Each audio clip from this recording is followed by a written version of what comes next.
আসসালামু আলাইকুম। রিজিকের মালিক কে? আল্লাহ তাআলা না? তার প্রমাণ দেখেন।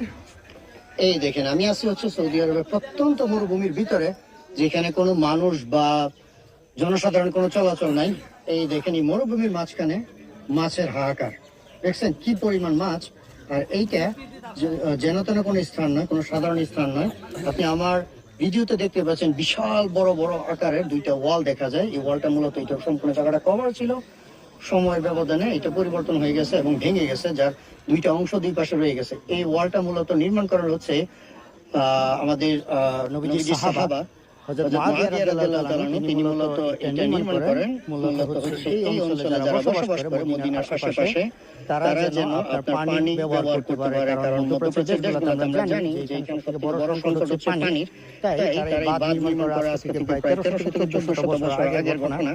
তারা আপনার এই বাঁধ নির্মাণ করে মূলত হলো এইখানে পানি